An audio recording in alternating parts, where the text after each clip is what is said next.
past, bro. Like, I really have, bro. Like, I Now, when you appreciate my say wife. past, is that like last week or how does that work? The past is the past, bro. Let's leave it there.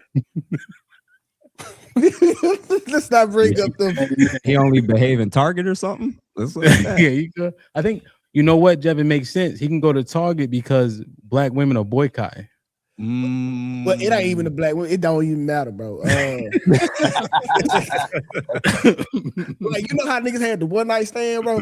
Mhm. I couldn't afford the room, so I had to be a little bit better. So we was trying to actively practice on having car in the sex of the parking lot in the club, and then go back in. Like that was my crew thing. Like, how many can you get to come back to the car? That car musty as hell. Yeah, it was. Let's get it, man. Like, share, subscribe, tell a friend, and tell a friend. Hit that like button right now if you can. That helps the channel the most. DJ Hampton Stampede, we in the building. This is a special, exclusive episode. I handpicked these brothers, and they obliged me by being here this evening. Big Aaron, what's popping? Nothing to it but to do it, man. Greetings to everybody. Hope all's doing well on this, as you say, so-called New Year.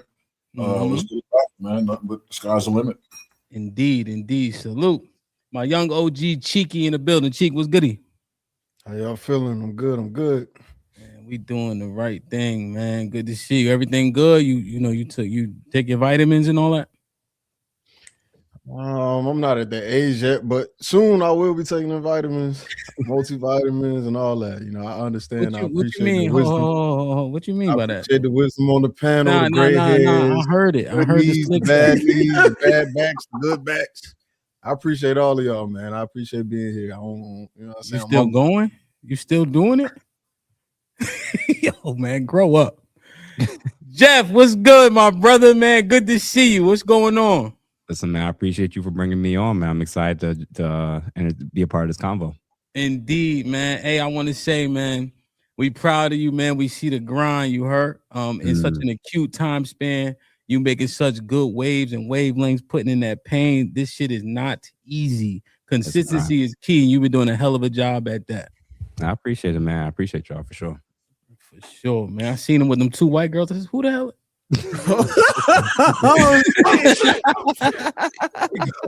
hey, 2K, man, my soundboard. I forgot one of my wires, so you're gonna have to be on it today. All right. I got you, man.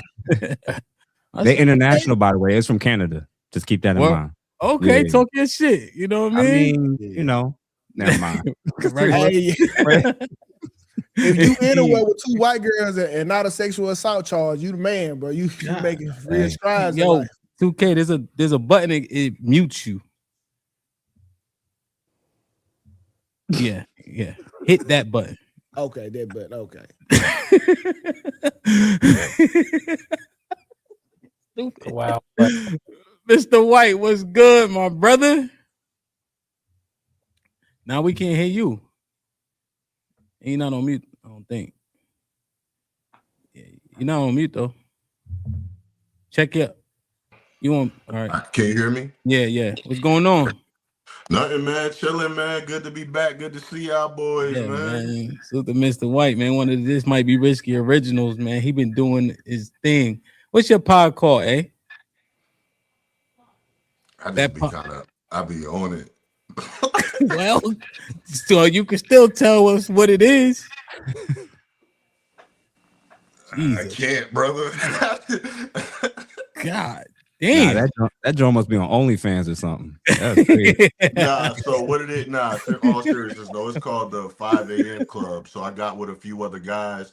One is a pastor, the other one is a nutritionist, and the other one is like a business owner. So we kind of trying to build a one-stop kind of shop for men. So it's pretty dope. Okay, yeah, I saw some of the clips. I think there was some great information being dispersed, man. So if you can get us the link, put in the private chat, we'll have the moderators flush it out throughout the night, man, so we can get even more traction, you know. But I seen they've been doing pretty good, man. Damn, that's what's up, man. 2K, what's goody, my brother? What's good, bro? Everything's everything, man. Hey, do me a favor, stay out the chat, please. I got you, brother. God damn, man. I just got the knowledge Sherelle, bro. That's the she honorary, bro. Okay, all right, no doubt, no doubt, no doubt. Safe Space Shaw, what's good, my brother? Yo, man. Another day, another dollar. Everything is good, man. I go to the doctor tomorrow. Hopefully they're gonna clear me. I'm still on a 5 pound limit with my arm, and I got the permanent scars, man, and war wounds to show that God is good, man. I'm still here. But I almost did a half push-up today, man, with both arms. I ain't feel no issue. So I'm like, okay, I'm getting better. So it's good, looking forward to getting back in the gym full time and get myself back together. Broken in 2 places, right? Right. Yeah, man. Damn, all praises to the Most High. What is the story you gonna tell the ladies though? How you broke it? Hey, you know what? I was talking to my neighbor about. I'm definitely gonna use it to get some favor, man. I don't know. I'm gonna tell her I was in a car accident. I'm gonna make it sound real good though. Damn, and I'm gonna talk about they used to car accidents. It gotta be, you know what I mean, shark bite or like alligator. I was saving a cat out of a tree for an old lady, and the branch broke. Is that too crazy? No, they like thugs. They don't care about cats. Damn. I'm done cosplaying, man. I'm trying to stop cosplaying, man. Well, get with the brothers that's on the panel. We need to come up with a great story, man. Yeah, before the end of the show, we'll have something together. Indeed. Like, share, subscribe, tell a friend to tell a friend. Hit that like button right now if you can. That helps the channel the most. Yeah.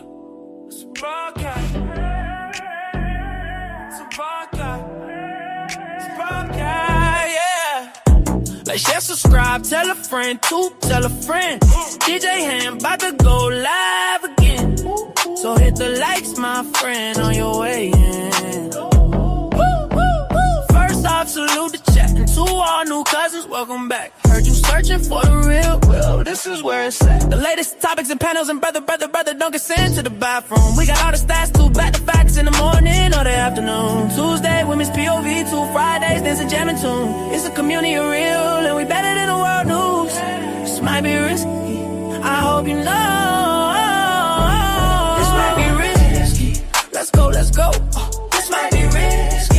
No, I love you, real, I love it. This might be risky. Salute to DJ HAMP, it's time to start the show.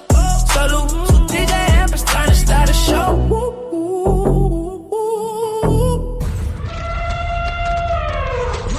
All right, man. Salute, fellas. DJ HAMP, the stamp. DJ HAMP, the stamp. First things first, man. Masculinity. So and y'all correct me if I'm wrong on this statistic. Estrogen is higher than it's ever been in men. Is that correct? Okay. I believe so. So, masculinity, is it different from now and then? From when estrogen was the lowest, right? The men that we seemingly look up to, maybe the boomers, let's say, they were the most married and etc. Just thinking about the several talking points that we go through on a consistent basis. Is the definition of masculinity, has it changed? Or is it stagnant and consistent and always stays the same, regardless of the disposition of the men that exist in that time? Masculinity definitely has changed, and not to get into pointing the finger on why or who, but the women made a change. Okay, and it's crazy now because we hear this term more than anything. It went from toxic masculinity into now sassy. Sassy is the new toxic masculinity. Yeah. So I think they want to bring the masculine back now, because when we took it down a notch, now instead of strong arming, I say, now you got men out here being verbal abusive, and that gets categorized as sassy. Now they praying for the masculinity to come back. So yes, it has taken the back, and that's why we at this sassy term now, because of toxic masculinity. Okay, Jeff, do you think, based on what 2K saying, do you think that men acquiesced to women calling masculinity toxic? I think some men absolutely have tried to adapt their behaviors a lot to what they think women want, or at least what women are articulating that they want, for sure.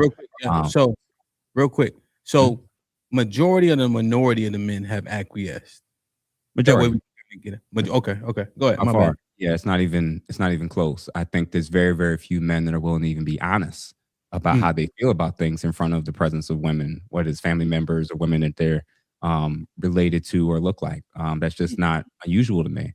The thing that I've last year I started it, and I'm going to try to continue doing it, is especially when I hear women use it, this toxic masculinity. I don't think it exists. I think that's an oxymoron. My definition of masculinity, and it's in both with femininity, are affirmative descriptions. So Indeed. like my definition would be like it's the expression of masculinity is the expression of a man's nature and natural inclinations towards like exploration, creating, challenge, competition, protecting, providing. And secondly, it's to remain true to oneself even if you're alone. I think that's, to me, what masculinity is, and that doesn't change. And it's positive, it's affirmative. So when people take negative things men are doing and then saying it's a toxic masculinity, I'm like, that's just a man being toxic. I wouldn't, like a woman that's being horrible, I wouldn't say that's toxic femininity. She's not being feminine. I would say she's being the opposite of being feminine. So that's, it's like it's a word parsing thing for me. But I agree that a lot of people maybe think and feel like it's different, and maybe culturally a little bit, like maybe in Rome at certain points you had to prove that you could be a soldier, and in another region you had to prove that you could kill a buffalo or something. But in a modern sense, I think from the 1950s to today, it's fairly similar. Of course, there'll be contextual differences. I think what's different now is the sheer amount of men that's not exhibiting a lot of those traits, if that makes sense. Okay. Mr. White, I see the nod. What did you agree with? Oh, I just understand his point. Okay. But yeah. So it was more like, like that makes Okay. Yeah. Okay. sense. Okay. So what do you think about toxics being attached when men exhibit certain behaviors? What behaviors have we seen as toxic? Maybe everybody can kind of chime in on that so Mr. White can have grounds to answer the question. Like Mr. White, they get mad at me because I say men don't cry from physical pain. And they're saying that that's toxic. Yes. They call me a Neanderthal and all this other. Oh, you play football, you got CTE, all this shit, right? But I just ignore it, right? I take the high road. But yeah, so like, is that toxic? Like, I'm trying to understand. Like, I'm trying to baseline it for you so you can. Yeah, I don't think that's toxic because for the most part it's true. Right? Like you always have the exceptions to the rule, but for the most part, we don't cry from pain. I do think what's happened though is from back then till now is just the amount of information that we taking in. And so it's so much confusion. That's why I love your show, because one thing you do is you mine things out and y'all actually will talk about things and come back through it to where people really can make a conclusion based off of a lot of different points of view. But that doesn't happen. So you have people who are finding, their own little spheres, getting something that lines up with what they want to believe in, and then they just kind of run with it. So it's just a bunch of confusion to the point to where we don't even deal with each other in love. For real, right? Like even when we're pointing out a woman's issues or they're pointing out a man's issues, a lot of times it's from a place of hurt. It's not from a place of, hey, let me really understand this person. Let me really get this person to understand me so we can understand each other. It's just so negative all the time. So, Okay. Now, I understand your sentiment, right? And I even see what you did in terms of when Jeff was talking, just the acknowledgement, right? The affirmative that I'm indeed tuned into what you're saying. Now, back to toxic masculinity, and I appreciate the soliloquy, no doubt. What do you think masculinity, right, can be toxic? No. Okay. Yeah, so I'm definitely 100% locked in with him. It's positive, right? It's us men being who we are supposed to be. I think it's emotional intelligence. I think it is us standing up, being willing to die for our families. I think it's our willingness to continue to grow and get better. I think that's one thing that we always kind of have. And so I think that can never be a negative thing. It goes back to the confusion and people just throwing labels and definitions not mattering to people anymore. Or even people saying a feeling is really a thought, right? Hey, I feel like you're masculine. Nigga, that's a thought. It's not even a feeling. So we can't even articulate ourselves on those basic levels. So yeah. just confusion all over the place. Yeah, I tend to agree with you. most of the words that we use, I wouldn't say most, but I say a large portion of the words that we use, I'm just not sure where I stand with majority minority. We use a lot of things colloquially or as we deem necessary in a given conversation. You know, the actual definition gets ignored often. You know, Shad. So Mr. White had mentioned like protecting your family and standing up. Now, this is one of the crossroads that we hit during the other conversation. What does masculinity have a monopoly on? Because a mama bear will kill you over those cubs. Damn, that's Right. gave me the hard question. That's a good Indeed. question. You know, and that goes to women. You ever seen those videos, guys, back in the day or even now, where somehow she can move the car off the baby, even if for a split second, right? So when we talk about these things, does masculinity have monopoly anywhere? Does it need to in order to be properly defined? Like, does violence belong under masculinity? Does protection belong under masculinity? How does this thing work? Okay, so let me get some clarification on the word monopoly. Is monopoly total ownership or control of, or Yes.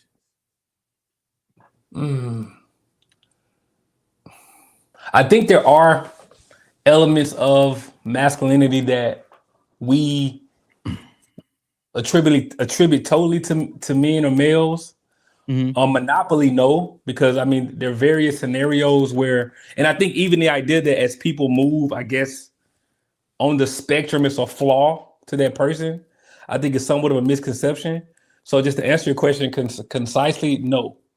Particularly in the society we live in now, with the advancements that have been made and the things that men once did exclusively, now because of machinery and advancements, it's opened the playing field. So we see everyone trying to scramble to maintain the traditions that we find valuable, that worked in this kind of new arena of existence. So my answer is no. That's my answer. Okay. See, Aaron, when I'm listening to him, I'm listening like no, because of technological advancements. But I wonder, does that change what it actually is, right? So if I give Cheeky a step ladder to get over the wall, right? Does that mean that he's as good and as proficient at getting over the wall as I? You see, like, I don't think that makes him even. I gave him an advantage, or I helped his handicap. You know, am I making sense? Anybody? I'm asking. Yeah. We do have monopoly over authority on the masculinity tip and Axe body spray. But I think that's super. That's super masculine. You never see women walking around with that on. That's a monopoly. Like that's what it is. And at any given moment, we can take whatever we gave away back, and that's authority, and that comes exclusively with masculinity. Am I wrong? Now see that. Now it's force. If like I'll whoop everybody on this motherfucking panel, and ain't nothing y'all could do about it. That's masculinity. Well, Aaron, you got to turn your TV down, Aaron. Oh, my bad. He watching Wheel of Fortune like a motherfucker. He don't want to. So go ahead, Cheek, and then Jeff. You know what I'm saying?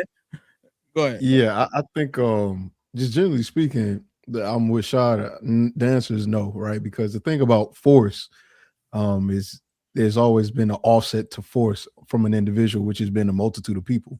All right. We may be able to beat up, one girl, but if it's like 20, 30 of them, they got a better shot. If not, you know what I'm saying? You making a face 2K, but 20 girls is a lot of girls. Even when it comes to fucking, like, it's just a lot. It's just a lot to do. But my point is, like, the thing whenever we have these conversations about masculinity, the thing we like to monopolize or use is some type of physical force. But the reason why force wouldn't work is because there have always been men that have been weaker than other men, and guess how they counteract the force? It's always been with a multitude of people. I don't care if there's 10 hamps. If there's 1,000 me's and I'm not as strong as hamp don't really 10 hamp versus 1,000 me's don't really matter, right? And that's been the offset and in a lot of ways. So if we try to discredit the power of capacity and the overall amount, as well as technological advancement, then I guess you can make that statement. But there's always been people who have been lesser than, and the way they've overcome has been through sheer over enforce, and that's not masculine or feminine, that's strategic, right? What we'll start to realize is what I think because we had this conversation beforehand on your show months ago. Yeah. The things that make masculinity and femininity is penis and vagina. I remember when we made that list and everybody was saying something, and I said something very simple. All I said was, if you got a dick, you're masculine, right? And if you have a vagina, you're feminine. Because anything that you name, I can say women have the ability to do, especially in today's time. Crossover. So no, absolutely not. Okay. Would you consider you Okay, ever watch Power? Before you respond to because Jeff wanted to go, and then you maybe respond to everybody. Then we still got to get Aaron, and he turned the TV down. Go ahead, Jeff.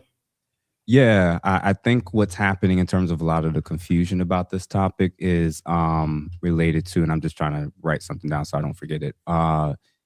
We fluctuate when it comes to definitions, and a lot of times I think, and men engage in this too, where just because we see something that both sexes can do doesn't mean that that's comparable or even equal. And for one of the ways I kind of view it, and what's your name, sir, for banter? Yeah, you can just call me Banter. Cheeky Banter. Yeah. One of the things that you said that I kind of would lean in on is the biological reality. Is that our biological hardwiring and our physiological differences have designed us to be able to do things better in different areas, different strengths. And the things that we're most designed to do, when we do them, that's when we're walking most in our masculinity or femininity. Yes, a woman can build a treehouse. Yes, a man can do something a woman can do. But there's things that I think each sex is physiologically and biologically already designed to do from birth on, that when they just do what's naturally been designed or that they come with as a product, I think that's when we're most in our element. Does that mean that I can't do something my wife can do and vice versa? No. But when she does it, it means something more to me than when I do it and vice versa. And the things that I know she needs from me, when I do them, that's when her needs are met and vice versa. Whereas when we do the other things, that's cool and all. And I think the struggle with this is people are trying to, in the modern times, they're picking and choosing what parts of masculinity or femininity, according to whatever they're treating it like a la carte. We're picking which parts we want, which parts we don't. And now we're at this strange place where you have a lot of feminists, you have, that includes men and women who identifies that, who are using a lot of terminology to try to explain like basically blank slate theory. We're all the same. There are no more roles. Mm-hmm. And then there's problems when situations arise. Mm-hmm. And people get dissatisfied. People don't step up in the way that they thought he or she should. And it's because there's something ingrained in us. And I don't think it's all just sociological. I think it's actually a biological thing. This is why when we say women are hypergamous by nature, we're not. So, you know what I'm saying? So I think that's more so what's going on. I think that Banter was absolutely right. A lot of it's the biological component, but the secondary piece is the blank slate theory. The more and more you believe in that, the harder it is for you to actually explain what your role is as a man and what her role is as a woman. Indeed, you can't define it, right? Essentially, exactly. And that's what they want. Oh, it's harder to define for sure. Yep. Yeah. I think blank slate would mean that there's no delineation, essentially. Right. You know? It's neutral. Yeah. Go ahead, today, and then I want to get Big Aaron as well. No, I was just wanted to talk about the point that just because you had a penis, that means you was masculine, and you had a vagina, that mean, because I wouldn't consider, like, you ever watched Power before? Yes. You remember Lobos, the drug dealer? Yes. Like, would you want to consider him as masculine? Would you? No, he was effeminate. Okay, what about Prince? He's effeminate. That's what I'm saying. So, like, them two people and Michael Jackson, they alone break down that construct of what he, like, just because you are born with a penis or a vagina makes you masculine or feminine. I just really think that it's kind of the way you do stuff. Like I really don't have a great example. I'm not great at articulating myself. I grew up in the South. So I did too, dog. Don't do that to the South. You grew up. God damn. Stop that too, Ken. You grew up where I grew up. Stop that. Listen, so I'm just not great at articulating myself, but it's something that women do that only women can do. Like, and it makes sense. Like if a man poop, it's okay, but if a woman fart, is ugh. You know what I'm saying? It's just a difference. So that's and I think I don't think we're straying too far off from one another, but that's the reason why. Now, just to be fair, Aaron's supposed to. My bad. Yeah, go ahead. Now, if he would allow you the interjection, you can have it, but I think he's been waiting. So, yeah. So I think defining masculinity and femininity and their purpose, I think, is important. I think masculinity is a disposition, which is an inward manifestation, or a way, like a style of expression, which is an outward manifestation, right? It's a software issue. It's a mindset, a way you go about viewing the world and approaching it. For example, stoicism, I believe, is a masculine trait. Going back to what DJ HAMP said about not responding to pain, right? That doesn't necessarily, that's not anything that is assertive or outward facing, right? But so is aggression. That's assertive and outward facing. But they're both masculine traits. They're tools which we use to navigate society and the world we live in based on our natural abilities. What Jeff just said about it being biologically tied, think about women. They are very emotionally expressive because they need to be. When a baby's born, the only way it communicates is through expression of emotion. It does not understand language yet. So a mom needs to be very sophisticated with her ability to express and read emotions because she still has the baby on the tip. So she's going to teach the baby how to communicate up to the point where the baby's using language by using emotional expression. When a mom smiles, that's a sign of approval. When a mom frowns, don't do that again. When a baby cries, there's all these different kinds of cries that mothers can read, right? There's an emotional sophistication that they have that we don't need because biologically we're on the battlefield trying to, while baby is on the tip, we're out trying to secure food, right? We don't need emotion for that. In fact, we need stoicism. We need the ability to shut down the appearance of emotion so that the guy that we're hunting with doesn't lose confidence in my ability to do what I'm doing, even though I'm suffering from pain. Emotion is we need to be thinking and moving like wolves and strategizing how we're going to chase away the saber-toothed tiger and bring home this buffalo. But that's also why aggression is needed in hunting and defense. Aaron, give me this, right? Because one thing Jeff said, right, even though we had a slight cheeky and 2K working through that thing, right? Give me affection, masculine, feminine. Because what I heard mainly from Jeff is there's a way to be masculine and do a thing, right? To be protective. There's a feminine way to be protective, right? Yes. And so that's why we don't need a monopoly over a thing, because masculinity shows up in a particular way, femininity shows in a particular way, given the category. So what would affection look like? Masculine from the father, feminine from the mom. Feminine, even though it can be used to protect one's emotions, but it is a feminine tool. Can I give an example, Hal? I just want to, just one point of clarification here, because maybe the question you asked me, when you said monopoly, right? I was thinking task, and that's what it sounded like was happening now. Tasks or expressions. That's why my answer was no, because there's no monopoly on the expression. I understand what Jeff said. I think he made a really good point. As I'm a man, so because you kind of made this point too, help on the show. I'm a man, therefore I'm masculine, right?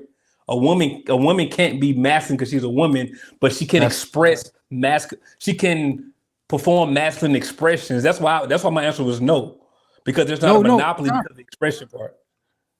Your answer was good, right? Okay, because I was just Jeff may have had what he already said prepared, but to me, you saying no, and then him saying what I heard in terms of masculine way to do, feminine way to do, those things align to me. Okay. Yeah, so Jeff, What? and I think that's like the key part. We don't like the thing that I think we ignored from the answer that he gave was the acknowledgement of the biological factor, right? Like Yes. that would be the foundation of the argument if you're going to say that there's a difference between masculinity and femininity, which is my point. None of men or women don't have a monopolization on any expression of emotion, feeling, or anything that was named. Even with Aaron, if a child cries, like whether it be a boy child or a female child. What I've realized or what I've noticed just from how human beings work is a lot of the things that we say is natural is actually nurtured because of how we view a certain expression of masculinity. For example, if Rock cries in DJ Ham house, that's a little bit different than Chuck. Chuck, stop crying. Rock, keep crying. Why? Right? If you don't correct that behavior, they're going to just do what they think is natural. It's up to you as the individual to curtail and nurture masculinity in the way that you understand it from a cultural or historical context, whatever approach you want to take, given your background and understanding. That's what I'm okay. Okay. I kind of don't agree with what you were saying, Banter, because like if you think about it, like there's a monopoly on crime for femininity. All right. And if you are a man, could you say it again? You said on crime? What'd you say? No, on crying, like tears. Oh, crying. Okay, gotcha. Yeah. Gotcha. There's a monopoly on femininity for crying. And if a man cry in front of a woman, then he get demoted to a quote unquote bitch. So that's only really reserved for a woman or for a feminine trait. You might say I can cry, but that don't mean that that's going to be your first resort because you know you'll be demoted in society for that. So essentially, if a woman can demote you for crying, then they do have a monopoly on it because they choose the outcome when you cry.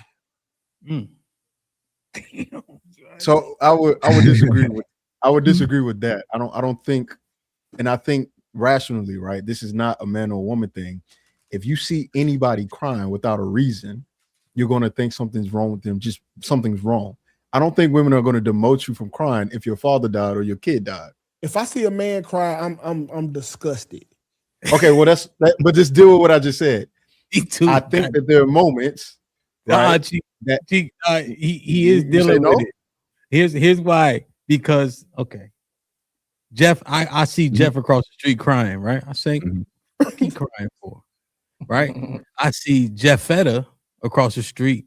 Damn, I wonder why she crying. Yeah, like we don't even look at it the same. You know what I mean? So okay, well that's but you saying for you. If I see a man crying out in the open, I'm gonna think like some shit really happened. Even if you are like, hold on, so listen, Banner, it's like so something bad. really happened. If this nigga crying out in the open, Banner, we need to be on the lookout. He got a gun. Let me show you the monopoly, Banner. If you were to go over there and comfort the man that was crying, I see you give him a hug. I'm gonna say, damn, it's two bitches over there. They got a monopoly on. There's a monopoly on crying that's reserved strictly for women, bro. No. Go ahead, Jeff, and we got to get Mr. White back. Yeah, man, this is hilarious. I was going to say in regards to banter and understanding 2K's perspective about the sociological viewpoint of how these behaviors are interpreted, right? My issue is, I think with banter, and maybe if there's any misalignment with maybe the two of us, this is the discussion about the debate about nature versus nurture, right? And it's sounding like, based on how you're describing it, you're putting more stock in things being nurtured and less stock in some of these things being nature. And that makes sense. That would make sense then if you're concluding that it's not just that we can do the same things, it's the consequential component. Like for me, that's why I add almost the component of like you arguing, if there's a biological part that impacts how things are interpreted, how it's even expressed, a lot more weight has to be placed in the nature part to explain why something is or isn't acceptable, if that makes sense. Now for me, I don't care what people ratio is. Some people, it could be 70, 25, 50, 50. I don't care. It's more so that typically when people have these engage in these conversations, they're only fluctuating between nature and nurture with what their argument is. And the more they're leaning on one side, the more they're going to potentially, maybe knowingly or unknowingly, kind of minimize the other side. So when people be like, oh, she could do it, I could do it, it's only society that views it that way. Okay, well, then you're damn near 100% on the nurture side. But if you're kind of more weight in, it also means something when she does it versus when I do it. It may not simply be just because I feel like it's different. It could actually be different because we literally are different. Right. So, and I would agree because it's going to be circumstance by circumstance. Yep. Right. We hear a lot that women view men a certain way after they see them crying, but then we also will hear from a multitude of men. Men will have be interviewed being like, I cried in front of my wife before and she actually consoled me. And you got people like 2K. I cried in front of my wife. I gotta kill her because she think I'm a bitch. I gotta kill her. It's like it's different. Like, and so this is and here's the thing. I can't discredit what he's saying because I know it's true because I've seen that, but I can't discredit what the other man is saying because I know it's true because I've seen that, right? Mm-hmm. So now we're at this is where the standstill is here, where it's like, okay, if we're determining masculinity and femininity by a biological imperative or whatever the case may be, cool. But now now that we've gotten past that point, how do we get into the nuance of reactions that we see from both men and women that doesn't necessarily fit that biological imperative that we say that we know exists? You would do that by divorcing the fact that we have a trademark on masculinity, but not a copyright. People can use masculinity, but they can't claim to be its progenitor, right? That's what a monopoly, the absolute of being a monopoly, is tied up in the fact that masculinity is something that everything about it is developed from the existence of man. Now, can women adopt these traits and behaviors and things like that? Absolutely. And the converse is the same with femininity. But you have to, in order to answer the question you're asking, you have to divorce yourself from the absolute of being the progenitor of something from being the user of it. And then whoever uses it, that's how you can make that distinction. So now that that's been said, I want to make sure I want to get Mr. White in, and then y'all can get back to it. I just want to make sure, Mr. White, is anything you wanted to add as a, you know what I mean? Yeah. So I was thinking, cause was it 2K? My bad if I mispronounce your name. I get you back later. But yeah, like when he said, if I see a man crying, I'm gonna think, what this bitch crying for, right? There was a time when I thought the same way, but now based on my profession and working with so many different men, when I see a man cry, instantly like my heart is hurting because I know it must be something serious that he's kind of going through. Yep. And so to that point, I'm thinking when we look at masculine and femininity, maybe we only could base it off of biologically, because anything else, then it just gets too separate. Right, because of our own experiences, we're gonna start adding things. It's almost like it's so many different worlds and different views that we have to just keep it basic to. You gotta have a dick to be masculine. You gotta have a vagina to be feminine, and I think that's it. But think about the level that you are. All right, people pay to become a female in private because you're a licensed psychologist, correct? Yeah. Okay. All right. I knew it was clinical license, something like that. But people pay to come get a couple tears out because they know that women own the femininity, and you the only person that they can come and share some tears with, and you won't tell nobody because they paid you, and by law you can't. That's the only reason why they still own that right, just like we own the right to pure aggression. Like. Now you right, but think about it though, right? Because as men, we cry. So is that really negatively impacting us by giving them that monopoly on it? You see what I'm saying? I gotta pay somebody to come do it here because holding it in out here, like we literally kill ourselves because of the weight. Like we really not built to hold on to things that we really hold on to. I despise tears, bro. Like literally, because I'm super serious. The time that's spent crying is time that I'm taking away from figuring out the solution. I hate when my kids cry. I hate when my wife cry. Why are you crying? We could be getting to the solution while you wiping tears off your cheeks. So how else do you express sadness then? Like, what's an appropriate way to be sad, or is that an emotion we just should not experience? I just think through it while I'm trying to find a solution. When I'm at work, I'm thinking through the sadness. Sadness is a 90-second rule, okay? And every 90 seconds, your brain is recharging and remembering to be sad because that's what you want to be. You want to feel sorry for yourself, so the brain gonna help you out. Like I think y'all, like I understand your profession, but for the most part, y'all be over there selling hope and not the truth. Tell that nigga to get over it and and keep it moving, bro. Hold on, you been watching my content when you saying that? No, not problem. This me. This freaked out. Well, okay. And another freaked out. Why I look like bound on off-white, soft white underbelly with that background. Hey, because I'm trying to look professional. No, you look like a pimp. Like I ain't rich enough to be 2K. 2K got to move in. What is that? You got shit I ain't never seen, my nigga. Help me out, brother. There. But That's crazy. I really do think that y'all been selling hope for the longest and not the solution. So how? Like, how does a therapist sell hope? Because a lot of people speak on it and they haven't even been in therapy, and there's so many different therapists that have so many different. I went once, okay? I went once. Okay? I had to go for court, so I looked like I was doing something. So when I was in there, bro, they had no solutions to nothing. It's like, hey, I see you next week. Like, no, what?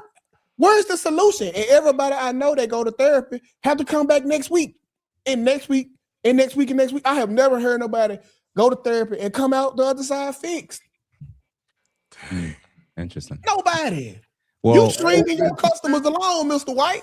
Be honest.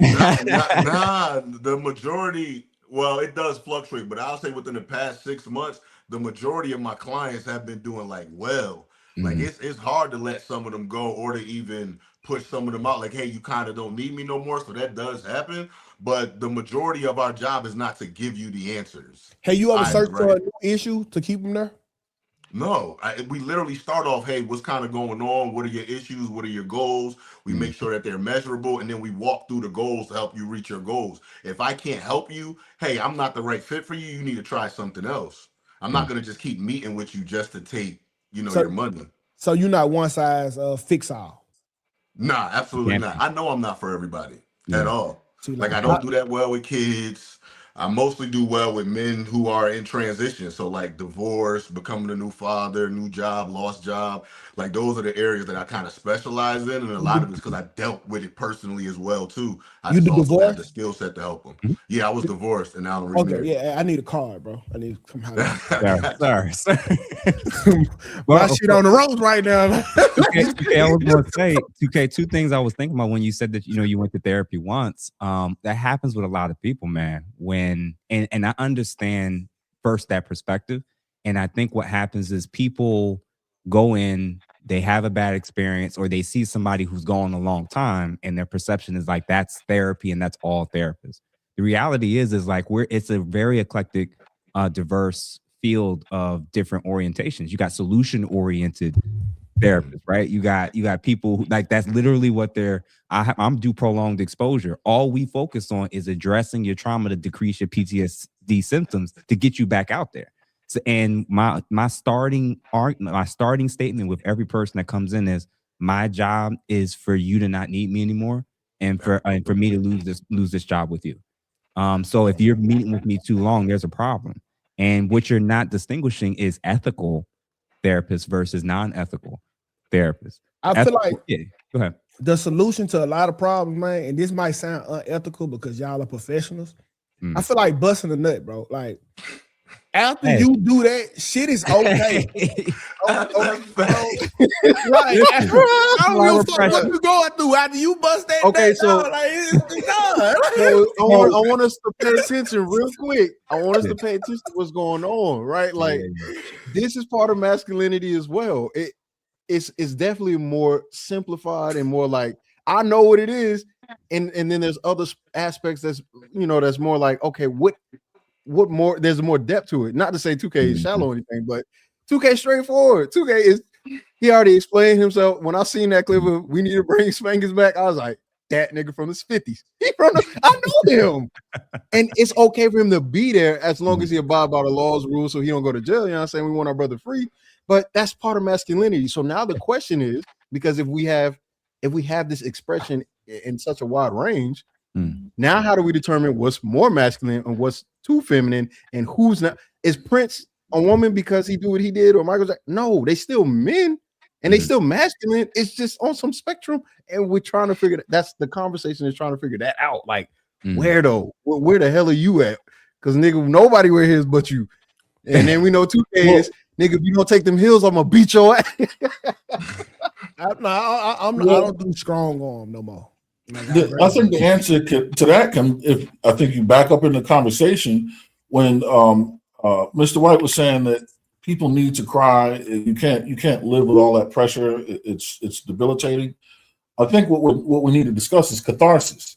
What's a masculine way of seeking catharsis, and what's a feminine way of seeking catharsis? Crying. All right. So the body's got all these different hormones.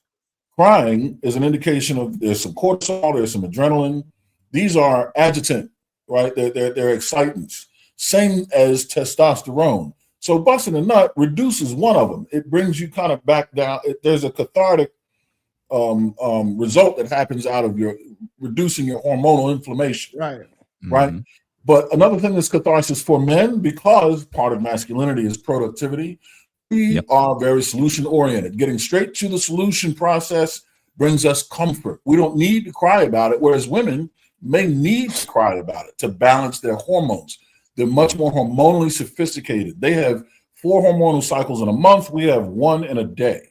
Their shit's topsy-turvy. So in order to quiet that down, you might even have to have a conversation that triggers tears in a woman so that you can release that, just like a man busting a nut releases testosterone. But cathartically, I think a masculine way of catharsis is getting right to the solution. Now, Ice Man, think about this now. You just gave us all this biology lesson, right? And then no, that's what it was. And good shit, bro. I learned something. So you said you just gave us the men way of finding it, and then you gave us the women. Like, women are supposed to cry and help them with their catharsis. Yeah. So if you see a man crying, you know it's not even being effective. Like, your body not built like that. You literally just told us that it really has no solution for solving a problem for a man. He's just crying because he think that he's a woman, basically. No. You literally just said that, right or wrong? No. I see what you're saying, and it would sound like that, but pressure can become too much, whether it's masculine, whether it manifests as masculine or feminine. And then a man can even be moved to tears. And that's because he's run out of his ability to seek catharsis using masculine measures. Now it bleeds over into using feminine measures because he's run out of masculine gas. The problem is still here. All the masculinity of the world hasn't solved it. So listen, that's what women do when they become masculine, is because their femininity ran out of gas, and now they got to start using this. So you that's telling me toxicity comes in. They have the power of reverse. So a man, his natural habitat to paying rent is to go and work for it. So you mean to tell me if he can't get the money by working for it, he being reversed into what a woman would do, so he'll lay on his back to get the money?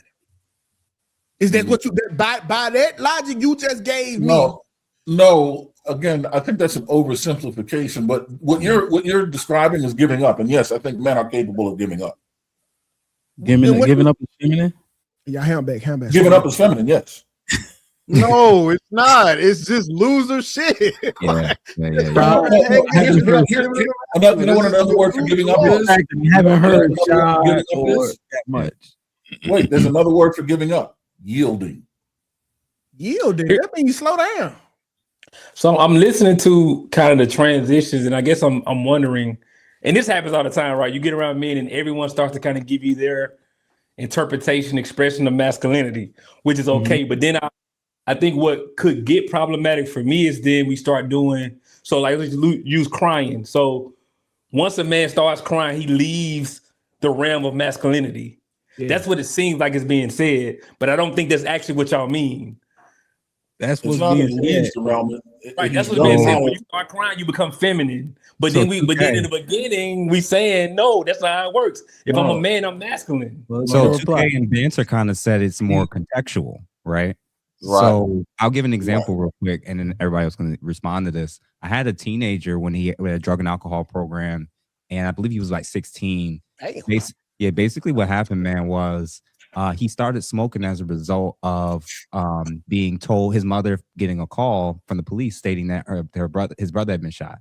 And he was 14 at the time, and he and his mother flew over to West Philly to the home, and they saw that his brother was sitting out on the porch on the steps, and the whole street was blocked off, and people were crowded everywhere. And the kid made it through the crowd and ran to the porch, and half his brother's head was gone. And how much time is he allowed to cry about that? And before we're going to say he's not masculine, I think You say he was a boy though, right? Regardless, what I'm actually getting at, because repressed emotions and thoughts can result in physiological negative effects, high blood pressure, strokes, heart attacks. So the issue is, I agree with you, 2K, is that men can't stay there. And I think what happens is when we tell men what they cannot do emotionally, that's actually normal. It's normal in the sense that they can't express it. It's not normal that they stay there and keep expressing it indefinitely. They get it, they address it, they feel it, and then how do I move on? How do I heal? How do I build? How do I grow from this? What happens with men and in the women that go to therapy indefinitely is they stay there. So it allowing men to acknowledge when they're angry, when they're bitter, when they're grieving, not having a space in their real life around women or other men, coming into therapy where they can at least get it out, show themselves, not be judged, and then be like, all right, now that that's over, now how do I pick up the pieces from this divorce?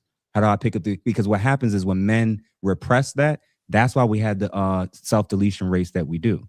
So you can't have it both ways where we say, we treat this like a black and white issue. And what I'm arguing is the people who do this for a living, if they're really good at it, they'll know how to recognize and acknowledge what needs to be acknowledged and felt and expressed. But then also, depending on if they're a child or an adult, if they're a man or a woman, and how expressive their masculinity or femininity is, you're actually conforming it and modeling it to the person in front of you, if that makes sense. So no, it's not like, again, there are therapists, men and women, that like to coddle people the whole time. They suck. But then there's actual therapists like Mr. White, myself, and others, psychologists included, where we're matching, it's a different approach because you have a level of understanding of constantly trying to have a cultural competency surrounded. Like, I know a black man and a white man is probably going to need some slight nuanced differences from me. A young black man versus an older black man is going to need something. There's been men who will work themselves into a grave because they're listening to advice like that. Like, men don't cry. And then as soon as you retire, you die a week later. No, so I'm a reverse life coach. So we're a relationship coach. So you might be a therapist. Cool. Kudos. Reverse. Yeah, reverse. I tell you why your relationship gonna fail and let you work backwards from there. Like what I do in my program, I identify the weakness and then I let them play back in every aspect on why this relationship is going to fail. And then I give you the prevention tools. Hey, bro, sounds I'm like not gonna cognitive lie. behavior therapy, brother. You trying to change? Yeah, so that sounds like cognitive behavioral therapy. You're trying to change their perspective.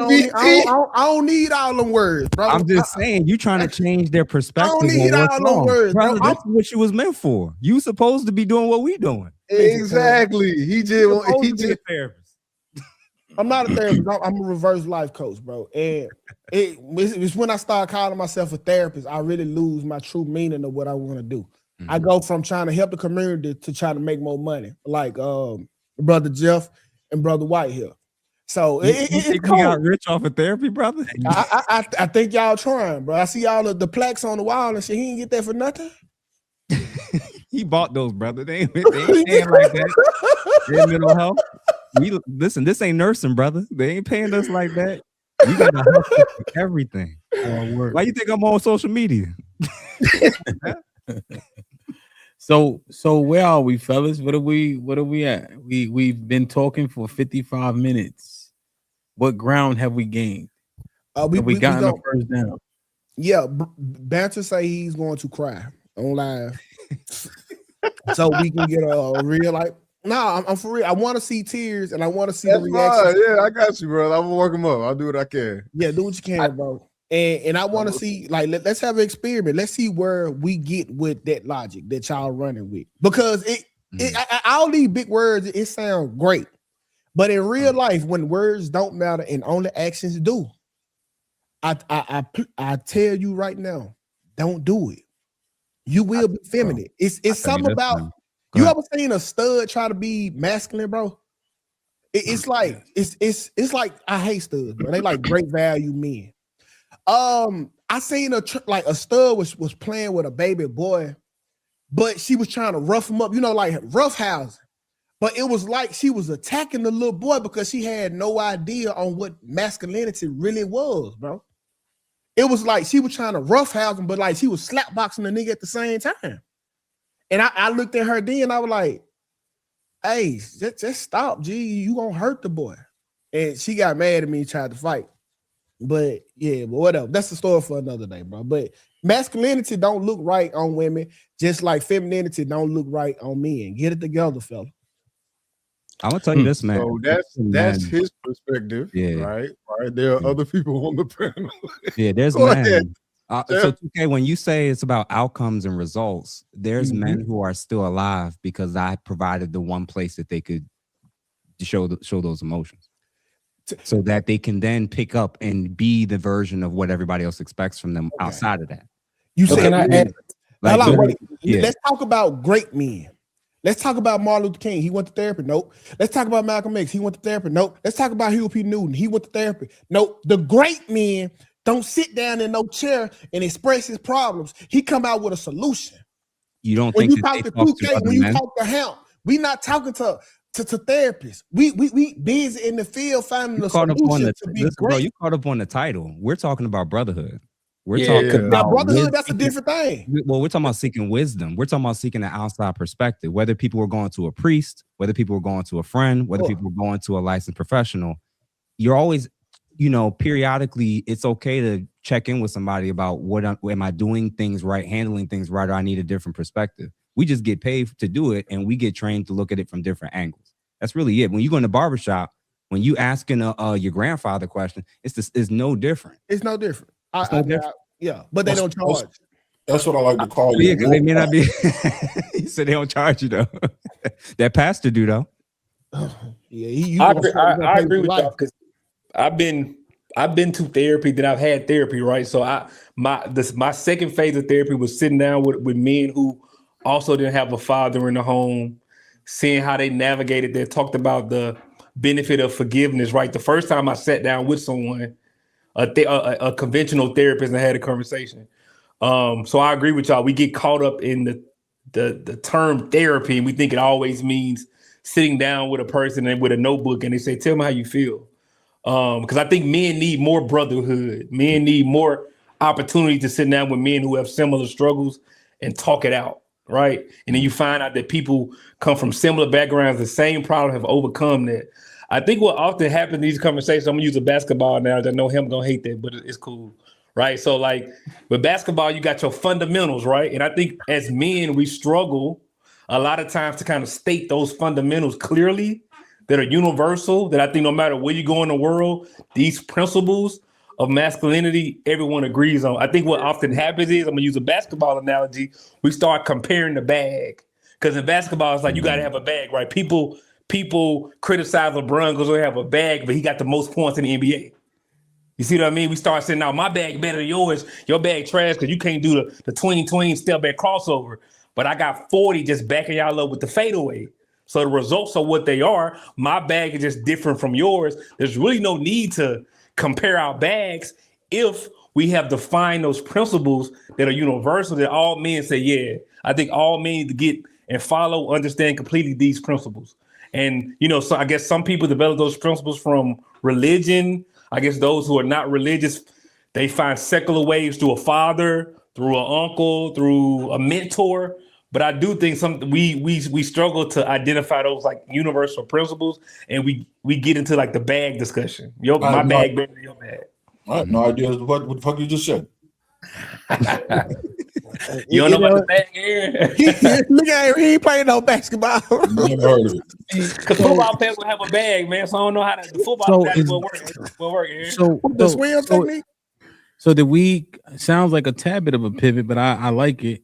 So when we're talking about how men emote, right, and the need to do so, right, to express those powerful feelings that when you try to harbor them, you know, I think they manifest negatively when they finally get out, right? I think that's what we're talking about, you know. I think what 2K saying, even though it's slightly hyperbolic, is there's a way you do a thing. Mm-hmm. So if I'm expressing to Mr. White these feelings from a divorce or whatever the case is, hard times and all that, somebody passing away, is there a particular way in which I do that thing? Yes. That's like if I see Mr. White and I'm going through a hard time, it's almost feminine if I just come up to him and hand him a 4-page letter and say, read this. Like that. Do he not like rap? Like, what you think rap is? What you think albums been? Bro? Hey, bro, I want my feelings down on the piece of paper. Read this, bro. So real scenario, right? 2K a fool, bro. I got in my car accident, right? I got in my car. I wake up in grade because I got knocked unconscious, right? I got 2 wrists. So I got this wrist, and then I got the other wrist from the broken bone, right? I'm delirious, right? Yeah. I'm in there like, damn, all right, like, okay, cool. This cool. I hear the noises. I didn't cry. I was in hella pain. But let's say hypothetically, I was in there, you know, tears. Like, I guess you saying the tears come down my eyes, I'm cool. But if I'm in there breathing hard, hyperventilating, I've crossed the line. Yeah. Who said that? I'm asking. Get a nigga a nightgown. Tears, you'll cry, baby. Yeah, you can't cry. Wait, bro. but if you like, that's okay though. No matter how much I love Denzel crying Glory, he was still crying. Is all I'm saying. But that was a hell of a cry, bro. Like that. That was the toughest cry I've ever seen. So you could cry. So we could cry if we mad, but we can't cry if we in pain. Just don't make sounds. How about that? Just don't make sounds. Like if you cry on FaceTime, mute it. Crying is the way in which we can converse about it because we can illustrate it with words. You know, how does a man express those emotions? Right. That's what the overarching conversation is. Right. That's the umbrella. So, and what makes it not masculine, right? Because stoicism, aggression, those things, right? Like those are not contrary, but they're on opposite ends. So what does this thing look like when we continue to converse about masculinity? It sounds like we are slightly redundant to the last several conversations we had about this. I was ready to start kind of, I was following the trend of the conversation, right? Because I was thinking about those other things that I feel we don't often talk about. Like, I'm just throw something out there, right? Like, a man has a child. No matter what happens, no matter how difficult the mother of that child makes it. To me, if he quits on that journey to making sure he's a staple in that child's life, I would consider that a non-masculine action. I don't hear that conversation much, right? We talk about how difficult the woman is making it, but I'm saying as men, right, everything else in life, you got to kill me to stop me from getting it. I don't see how a child could ever be left out of that equation. To me, it's non-masculine action. Let me do this. Let me get, because I know Jeff got even tighter time window than I, right? So let me just ask. Based on that question, kind of, right? Mm-hmm. Jeff, a man that is homosexual, can he be masculine? A man that is not in his child's life, is he still masculine? Yeah, they can show different forms and expressions of masculinity in different areas. That doesn't mean comprehensively they check off every box of what we would deem and define as being masculine. So for instance, he may have other children. He may have to be like, listen, I got priorities. I need peace. I'm trying to deal with a woman who every time I try to she's threatening. The stories I've heard of men saying, when I said I was going to fight for custody, she said, I'm going to tell them, if you do that I'm going to claim that you touched my child. That's a fact. Okay. They'll talk about how you'll be the working homeless if she will keep you in court indefinitely, and knowing that you got to pay for all of this stuff, and she'll get a pro bono lawyer, and you're paying out of pocket for this stuff. What I'm basically suggesting is, I want to make sure that we can humanize people on the full spectrum of what's going on with this type of stuff. Sometimes when we hold the bar so high for men, we forget that women's ability to be evil and vile can result in a father not being in a child's life.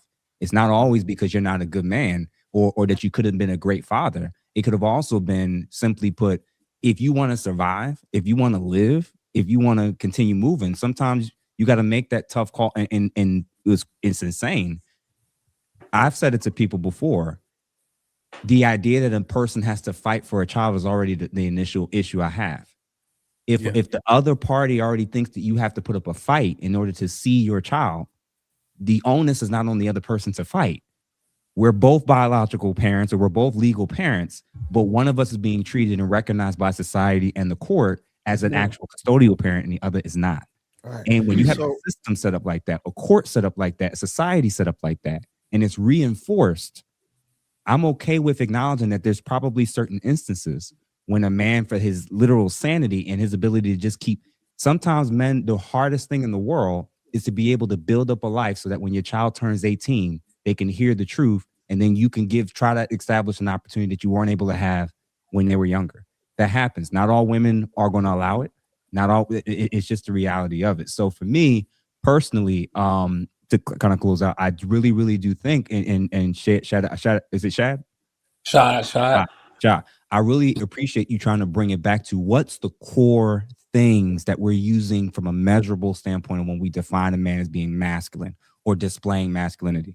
And the things I mentioned earlier about that natural inclination towards like exploring and creating, challenging yourself, competing with yourself and other men, protecting, providing, and also being true to yourself and honest with yourself, that's cross-generational, that's cross-cultural.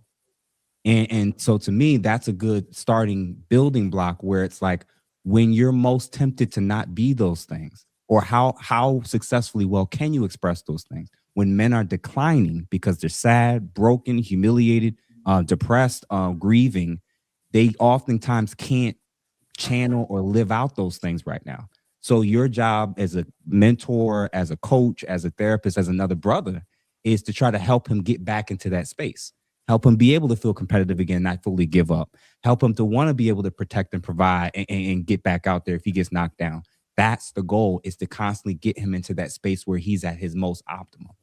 So that's kind of how I would word it. And of course, each culture, they'll add little stuff to it here and there. But I think those are just general, along with stoicism as well. I think those are just general components that I think is really, really difficult to say wouldn't be masculine. So in terms of homosexuals and anything else, yeah, there's straight dudes that ain't masculine to me, and there's homosexual men that are probably they have more legs to stand on in terms of those boxes being checked off. So for me, I'm just looking at how you're showing up in the areas where you're responsible, relationally, emotionally, psychologically. You could do everything right, but right here you ain't got it. You doing everything right, but right here you ain't got it. You look good on social media, but your wife don't like you. Your kids don't respect you. So what I'm saying is, from a comprehensive lens, there is a way at which I think, both from a social lens, from a biological lens, even from a historical lens, I do think that there is a general expectation of, if something happens, what do I expect him to do in this moment, and what do I expect her to do in this moment? And I think that when we've gotten away from that, that's why we are as confused as we are, and why everybody's now treating it like it's blank slate, and now you have men talking about the masculinity confusion when it was really the feminists who were the ones that were trying to redefine what femininity is. They're the ones talking about we don't want it to be traditional anymore. We want it to be, we want full autonomy and authority of being able to just dictate and say whatever we do as a woman, now it's feminine. No, that's not. And that's the case with men as well. There is a rigid component in how it can be expressed, can be diverse, if that makes sense. You know, 100%. Go ahead, 2K. Go ahead. Okay, so I'm not oblivious to the fact. Like, I think it's cool when older men cry. Like, I think that's when you can, death. What happened now? well, that too. But like, I feel like, okay, you done had the rigors of the world like on your back, bro. Like, life has been tough for you since you was 13 up until 58. I feel like you can. I'm with you. If you want to cry after 58, 60, go for it. You deserve it, bro. But I just think it's you can't do it in the between, bro. You can't do it in the between. And trust me, bro, everything Jeff St. James just said was absolutely correct. But still, bro, you have to remain a man. That's just what it is. Because there's no you can't move that needle. You have to remain a man at all times. I agree, 2K. But what Jeff said, now you got me calling him St. James. What Jeff was saying resonates in this way for me, right? Show up how you're supposed to when the time comes, along with the conversation about where do you emote? Do you have that wolf pack, as Aaron says, right? So I got this ring, right? It has like this thing where it reads your mood, all your shit. Nah, like your heart rate, the ring, all this shit, right? And so it's interesting. My girl wanted that too. Well, thanks, Cheek. That's feminine. Oh damn! See, it's feminine now, bro. You gotta take that shit out. My wife bought this shit. So look, so because it'll like when I'm working out and shit, it's better than a watch because I put my boxing gloves on and shit be coming off, my watch be coming off. So right. One thing that interested me, right, was I passed the physical and all that, you know, for the boxing. I had to go see a what's the heart doctor? What's it called? Cardiologist. Yep. They had to do an EKG. They had to time it. So all that stuff was good, you know. But I got a lot of stuff. I'm dealing with stuff going on, business stuff mostly, right? But I'm always thinking, you know, my mind never stops. And so interestingly, I get these alerts. It's like your heart rate is at 90%, but I'm just chilling. So I think I'm just chilling, you know, but it's always something. I get up at 5 a.m. I probably don't go sleep till 12. You know, we always working, right? I got all these kids. Jeff, I don't know if you know, I got 2 sets of twins. They 4 and 3. I got 6 kids all together, right? So it's a lot. We got a dog. I don't know why we got a dog. He 80 pounds. He only 6 months. I'm praying for you, brother. Indeed. More praise to the Most High, you know? And so, but my heart rate is like up and I'm just sitting there, you know, because am I really getting this shit off my chest, right? And I literally punch people in the face every day. So I get that out, you know, in the ring. It's just in case the clip is I'm just punching people, right? You know, so it got me thinking like what y'all are saying, you see, when I'm using myself, like, damn, am I stressed overly, even though I'm just chilling? So at least I'm just sitting there, I should say. The problem is you're not punching who you want to punch. Listen, you just punching. Okay, that's like you punching a wall. Essentially, you hurting yourself. In the time that you are stressed, you want to punch. Like I use my son. I want to spank him, and I get more relief from that. Next time your ring come up, go spank the child and then check it. No, I'm serious. To the state board, I do not condone this. If y'all want me to, I'm not enjoying it. Listen, bro, I appreciate y'all. I definitely want to do this again. I appreciate the invite, bro. Hey, Jeff, I'm gonna hit you, man. Let's talk through it, right? Because we're gonna do this in a couple seconds because we didn't even get through, which I'm glad that we didn't just rush, you know. But there's a bunch. So I'm gonna hit you, man. Go do your thing. Nah, y'all was killing it. I love the pushback. Y'all put out some bars. I'm gonna re-listen to this and I'm gonna take some notes. I'm gonna quote y'all if I use it in my stuff. But I appreciate y'all. All right, fellas. Indeed, All right, be bro. safe, Thank you, man. All right. Salute to Jeff James, man. He been grinding, doing his thing, man. He like the Batman of YouTube, bro. So I don't know. Maybe my anecdotal example maybe doesn't pertain, but just thinking through it. I gotta where I guess I'm struggling to see as men where we because we always say things like men built society, right? Mhm. We say that, we don't even blink when we say it. But I noticed there's particular subjects where we move away from that mantle.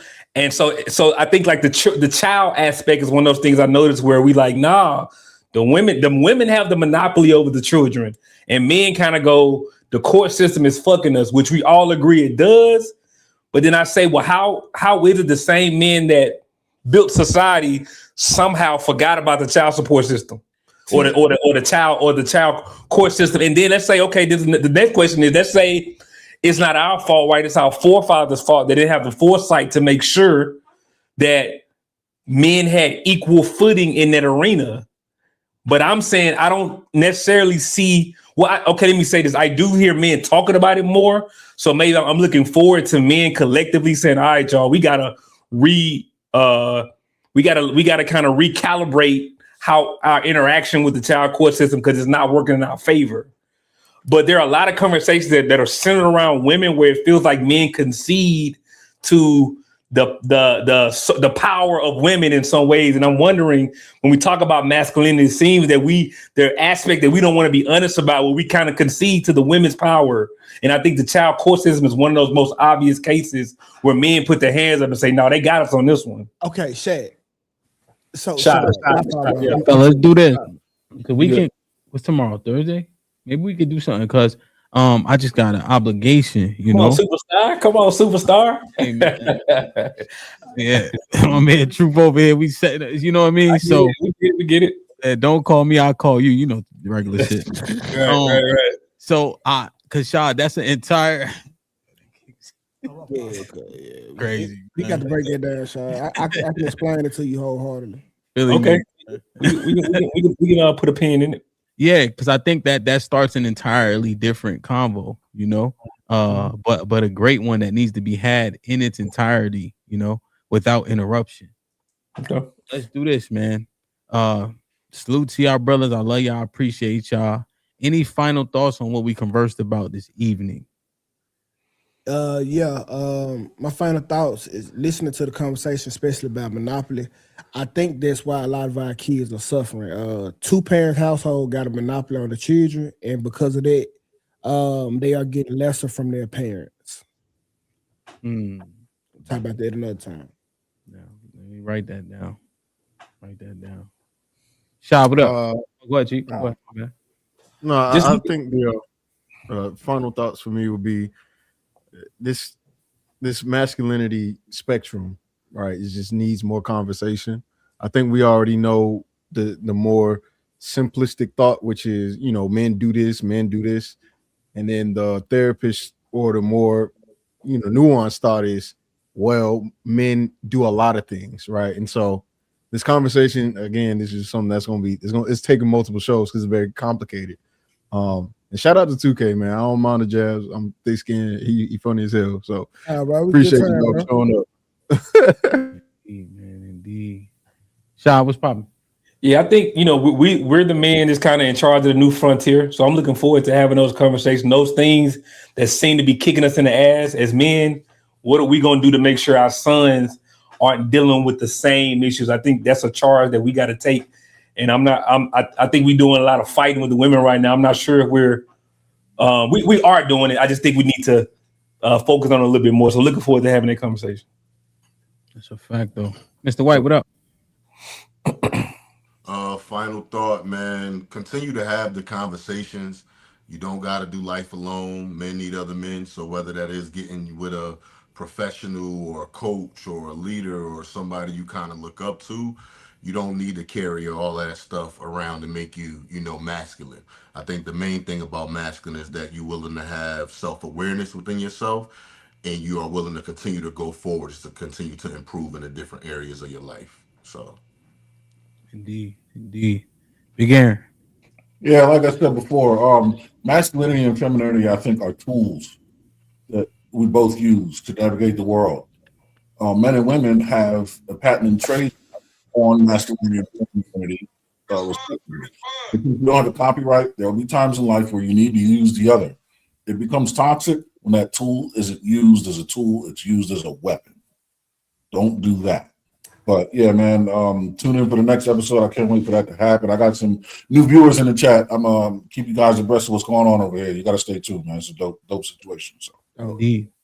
I want the next one, right, to go into what Shad was broaching, you know, when and how do men respond in those situations that are difficult, dire, right? Because we talk about bravery so much, what I would assume would be a masculine trait.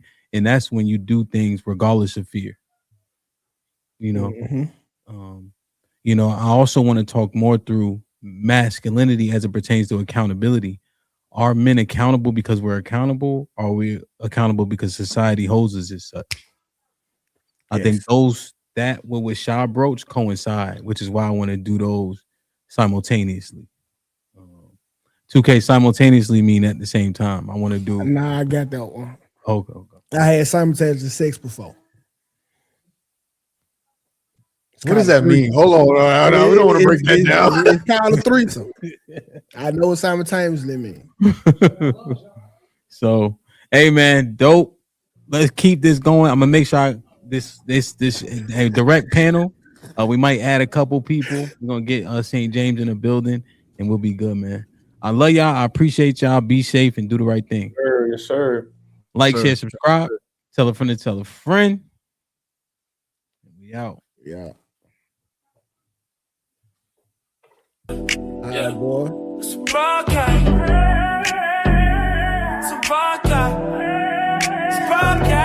Yeah. Like, share, subscribe, tell a friend to tell a friend. DJ HAMP about to go live again. So hit the likes, my friend, on your way in. First off, salute the chat. And to all new cousins, welcome back. Heard you searching for the real. Well, this is where it's at. The latest topics and panels, and brother, don't get sent to the bathroom. We got all the stats to back the facts in the morning or the afternoon. Tuesday, women's POV, 2 Fridays, dancing, jamming tune. It's a community of real, and we better than the world news. This might be risky. I hope you know. This might be risky. Let's go. This might be risky.